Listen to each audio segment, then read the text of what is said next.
I remember watching flights come and go from the Tocumen International Airport in Panama City, where my mom worked selling gaming consoles, cameras, and other electronics at the duty-free store. As a 12-year-old boy, I told my mom that one day I would take one of those flights to a country where I could learn English. The public schools I attended did not have strong English programs, and my family could not afford to send me to a private school. In Panama, knowing English is a requirement for jobs that pay well. No one in my family spoke English at the time or had good paying jobs. I wanted to change that for myself and them. Good afternoon, everyone. My name is Eduardo.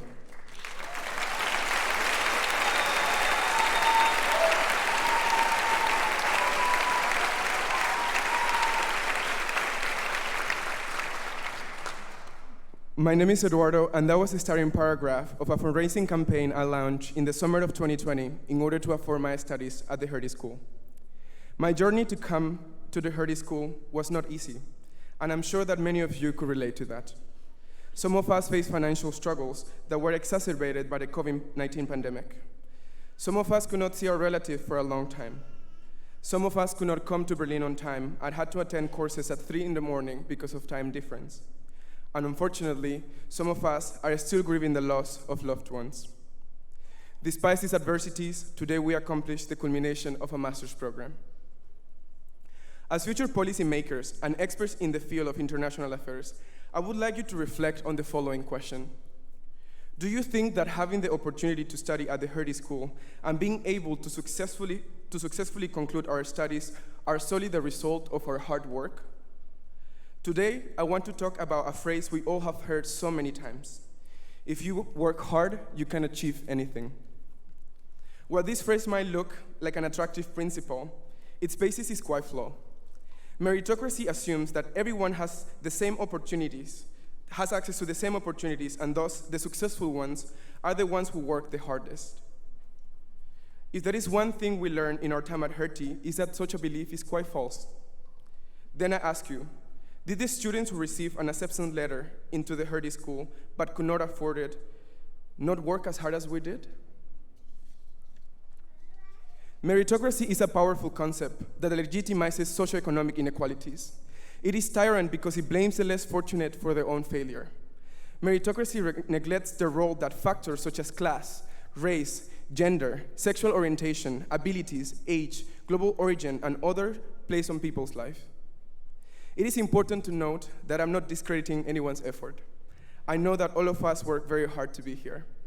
What I'm trying to convey is the idea that success is not solely the result of hard work, but a combination of many factors. You might be wondering, why am I talking to you about merit? I'm talking about merit because your definition of merit as future policymakers will have clear implications on how we create and evaluate policies. It will influence the way we work to eradicate social inequalities and provide dignifying lives to the most vulnerable. For me, the earning of this degree today represents the hope of an entire family that did not think that these spaces were meant for them, the hope to access some form of social mobility, and the joy of having one of their relatives attain higher education. As a working-class Panamanian, my family could have never afforded to pay for my studies at the Hertie School. This was possible thanks to the 99 people who donated to my fundraising campaign, invaluable support from friends, family, and mentors, and specifically support from my family.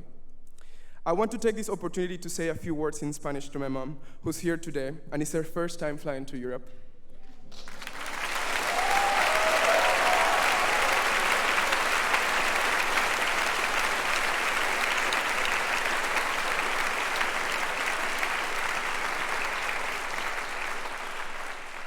Mamá, se me quedan cortas las palabras para agradecerte por siempre apoyarme y estar allí cuando más lo necesitaba.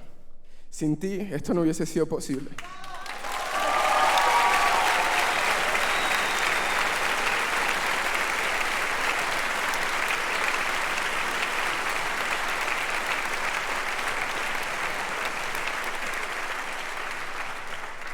Class of 2022.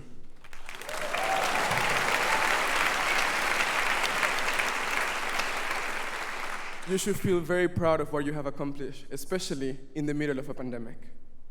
You have been very inspiring to me, and you are the people to whom I look up.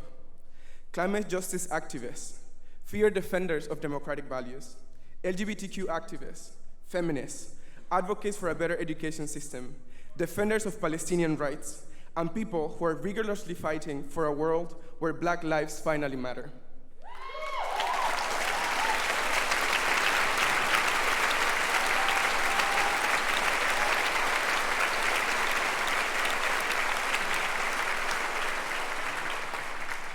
I encourage you to keep fighting for a world that is more just, peaceful, and equitable.